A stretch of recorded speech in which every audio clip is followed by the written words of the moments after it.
Hello student, welcome back to our Ultimate Spoken English course. I am Mohammed Sharif, your English companion. In today's video, we are going to talk about present indefinite tense. I just want to tell you what is present tense. In present tense, we describe the present time. तो दोस्तों आज की video हम present tense के present indefinite tense को समझने की कोशिश करेंगे। पहले मैं बताता हूँ कि present tense क्या होता है। present tense वो tense होता है जिसमें हम वर्तमान समय पर बात करते हैं, और प्रेजेंट इंडेफिनिट टेंस के अंदर हम या तो हम अपनी हैबिट को डिस्क्राइब करते हैं, या हम अपने रूटीन को डिस्क्राइब करते हैं, या कोई फैक्ट को हम बताते हैं। ये हम प्रेजेंट इंडेफिनिट टेंस के अंदर बताते हैं या डिस्क्राइब करते हैं। तो एग्जांपल के थ्रू समझते हैं कि हैबिट, रूटीन और फैक्ट के ऊपर हम कैसे प्रेजेंट इंडेफिनिट टेंस में डिस्क्राइब करते हैं। तो अब बात करते हैं हैबिट। तो हैबिट का एक एग्जाम्पल लेके चलते हैं। I play football in the garden. I play football in the garden. It's means ये मेरी हैबिट है कि मैं फुटबॉल गार्डन के अंदर खेलता हूँ। I wake up in the morning. I wake up in the morning. मैं सुबह जागता हूँ। It's my habit. एक दूसरा एग्जाम्पल लेके चलते हैं रूटीन का। I sleep at 9 o'clock। मैं 9 बजे सोता हूँ। I sleep at 9 o'clock। मैं 9 बजे सोता हूँ। I wake up at 7 o'clock। मैं 7 बजे जागता हूँ। I wake up at 7 o'clock। मैं 7 बजे जागता हूँ। ये मैंने रूटीन बताया। एक फैक्ट का एग्जांपल लेके चलते हैं। The earth revolve around the sun. The earth revolve around the sun. जो अर्थ है वो सन के चारों ओर चक्कर लगाती है। ये हमने फैक्ट के ऊपर बात की। The earth revolve around the sun. या एक और एग्जांपल लेके चलते हैं फैक्ट का। The sun rises from the east. The sun rises from the east. सूर्य पूरब से निकलता है। ये भी एक फैक्ट है। तो दोस्तों यहाँ पे मैंने आपको एग्जांपल बताया कि हम हैबिट में, रूटीन में और एक फैक्ट को हम कैसे प्रेजेंट इंडेफिनिट टेंस में डिस्क्राइब कर सकते हैं। इसके मैं वीडियो के डिस्क्रिप्शन में आपको एक एग्जांपल दे दूंगा कि कैसे हम प्रेजेंट इंडेफिनिट टेंस बना सकते हैं। अब बात करते हैं हमारे जो प्रेजेंट इंडेफिनिट टेंस होते हैं उसके भी 4 कैटेगरी होते हैं। एक होता है अफर्मेटिव, दूसरा होता है नेगेटिव, तीसरा होता है इंटेरोगेटिव एंड द फोर्थ होता है इंटेरोनेगेटिव। अब इनको भी हम एग्जांपल के थ्रू समझने की कोशिश। तो हेलो स्टूडेंट, अब बात करते हैं प्रेजेंट इंडेफिनिट टेंस का फर्स्ट पार्ट, अफर्मेटिव सेंटेंस। तो अफर्मेटिव सेंटेंस का मैं रूल्स आपको बता देता हूँ। वो होता है सब्जेक्ट प्लस वर्ब की फर्स्ट फॉर्म प्लस ऑब्जेक्ट। तो दोस्तों जैसे कि मैंने आपको पहले बता रखा है कि सब्जेक्ट क्या होता है, वर्ब क्या होता है और ऑब्जेक्ट क्या होता है। तो यहाँ पे हम जो सब्जेक्ट की बात करेंगे उसको हम 2 कैटेगरी में फर्दर डिवाइड करेंगे।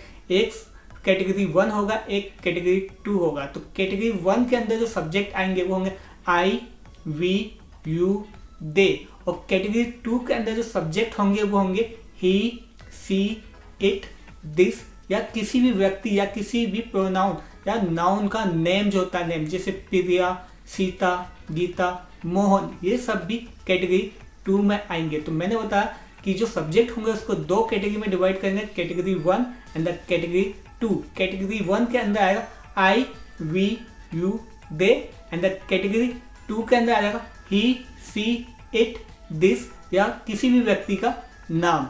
तो अब हम यहाँ पे समझेंगे, जैसे मैंने बताया अफर्मेटिव का जो रूल्स होता है वो होता है फर्स्ट कैटेगरी के हिसाब से subject plus verb plus object. यहाँ पे हम वर्ब की फर्स्ट फॉर्म यूज करेंगे। और कैटेगरी 2 के लिए जो हम सब्जेक्ट वो जो रूल यूज करते हैं वो होता है हमारा सब्जेक्ट प्लस वर्ब, वर्ब के साथ उसके साथ हम एस या ई एस ऐड करते हैं प्लस ऑब्जेक्ट। जैसे कि मैंने बताया कैटेगरी 2 में एक थोड़ा सा डिफरेंट आ गया कि हम वहाँ पे वर्ब के साथ एस या ई एस ऐड करते हैं। जैसे कि जो गो होता है वहाँ पे गोस हो जाएगा, जो ईट होता है वहाँ पे ईट्स हो जाएगा, जो ड्रिंक होता है वहाँ पे ड्रिंक्स हो जाएगा। ये कब होगा? जब हमारा सब्जेक्ट क्या होगा, ही, सी, इट, दिस, या किसी व्यक्ति का नाम होगा। तो एग्जाम्पल थ्रू इसको भी हम अच्छे से समझते हैं। जैसे मैं कहता हूँ मैं स्कूल जाता हूँ, तो रूल्स क्या कहता है subject plus verb plus object. तो आई गो टू स्कूल, मैं स्कूल जाता हूँ। आई गो टू स्कूल। दूसरा एग्जाम्पल लेते हैं, वह खाना बनाती है। She कुक्स the food. She कुक्स the food. यहाँ पे ध्यान रखना, मैंने कुक के साथ एस को ऐड किया, जैसे कि मैंने बताया था जो कैटेगरी 2 वाले सब्जेक्ट होंगे वहाँ पे हम वर्ब के साथ एस या ईएस ऐड करते हैं, तो हो जाएगा यहाँ पे शी कुक्स द फूड। वह पानी पीता है। ही drinks the water. He drinks the water. यहाँ पे मैंने ड्रिंक के साथ एस ऐड किया गया। तुम खाना खाते हो। You eat the food. तुम खाना खाते हो। You eat the food. वह स्कूल जाती है। She goes to school. वह स्कूल जाती है। She goes to school. यहाँ पे मैंने गो के साथ ई एस ऐड कर दिया, वो हो गया मैं गोज, तो मैंने कहा शी गोज टू स्कूल। तो दोस्तों इसी तरीके से हम अपने प्रेजेंट इंडेफिनिट टेंस का अफर्मेटिव सेंटेंस बना सकते हैं। इसके मैं आपको एग्जांपल दे दूंगा प्रैक्टिस के लिए, ताकि आप और अच्छे तरीके से इस पर प्रैक्टिस कर सकें। अब बात करते हैं हम अपने सेकंड पे। इसके अंदर जो आता है नेगेटिव सेंटेंस। तो दोस्तों प्रेजेंट इंडेफिनिट के जो नेगेटिव सेंटेंस होता है उसके अंदर हमें क्या करना है, या तो हम डू या डस यूज करते हैं। ये चीज ध्यान रखना, जो कैटेगरी 1 वाले जो हमारे सब्जेक्ट थे उनके साथ हम डू लगाएंगे, और जो कैटेगरी 2 के जो सब्जेक्ट थे उसके साथ हम डज लगाते हैं। और इसका जो रूल होता है वो होता है सब्जेक्ट डू प्लस डू या does plus not plus verb की फर्स्ट फॉर्म ऑब्जेक्ट। यहाँ पे ध्यान रखना है, जो वर्ब होता है हम वर्ब के साथ एस ई एस नहीं लगाते, क्योंकि हमने डज यानी डू जो है डू के साथ पहले से ही हमने ई एस ऐड कर चुके हैं।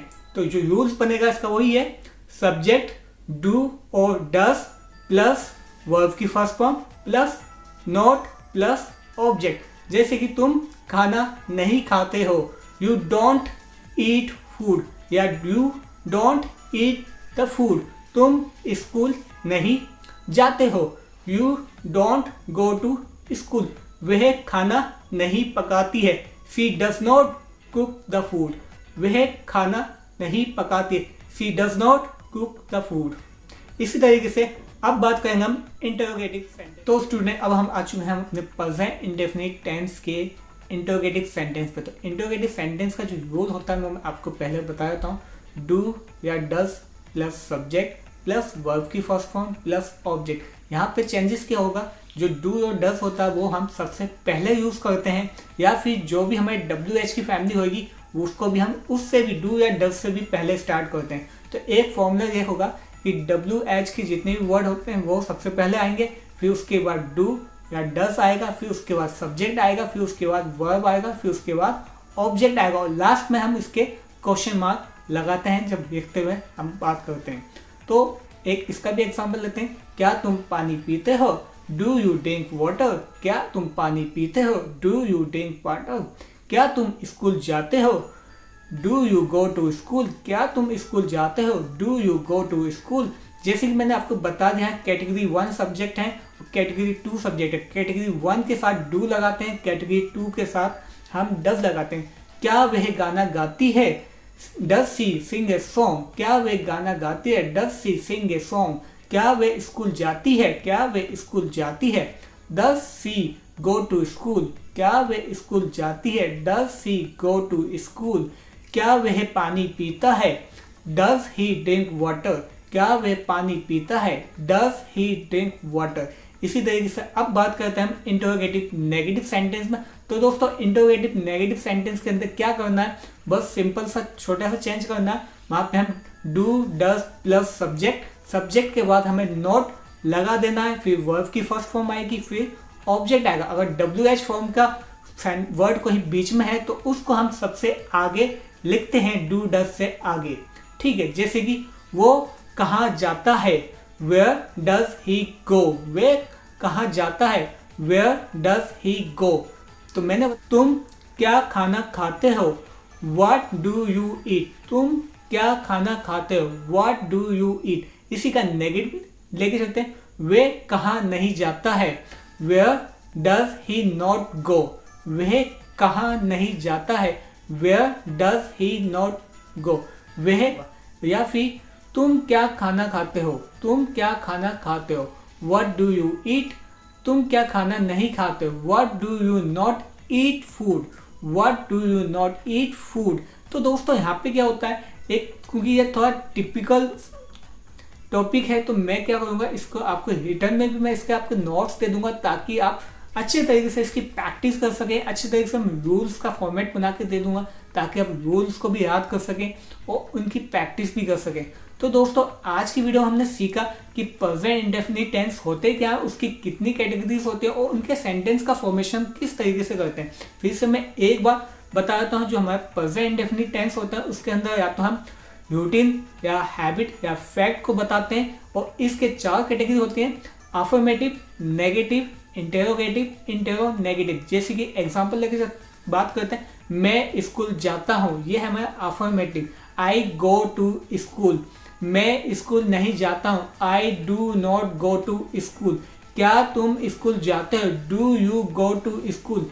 क्या तुम स्कूल नहीं जाते हो, do you not go to school. तो इस तरीके से हम एक ही सेंटेंस के 4 फॉर्मेशन में कन्वर्ट कर सकते हैं, यानी कि अफर्मेटिव को हम नेगेटिव, इंटरोगेटिव और इंटेरोनेगेटिव की फॉर्मेशन में भी हम यूज कर सकते हैं। तो दोस्तों आज की वीडियो हमने सीखा कि प्रेजेंट इंडेफिनिट टेंस होता क्या है, उसकी कितनी कैटेगरीज होती है, उसके अंदर सब्जेक्ट को हम कैसे कैटेगरी 1, कैटेगरी 2 का यूज करते हैं और कैसे हम वर्ब के साथ एस, ई, एस लगाते हैं। तो दोस्तों ये भी थोड़ा ट्रिकी कॉन्सेप्ट है कि किसके साथ हमें एस लगाना है, किसके साथ हमें ई, एस लगाना है। ये जितने ज़्यादा आप प्रैक्टिस करोगे आपको क्लियर होते जाएगा, क्योंकि प्रैक्टिस मैक्स परफेक्ट। तो नेक्स्ट वीडियो में मिलते हैं, नेक्स्ट वीडियो में हम बात करेंगे अगले न्यू टॉपिक के साथ। तब तक के लिए टिल देन गुड बाय।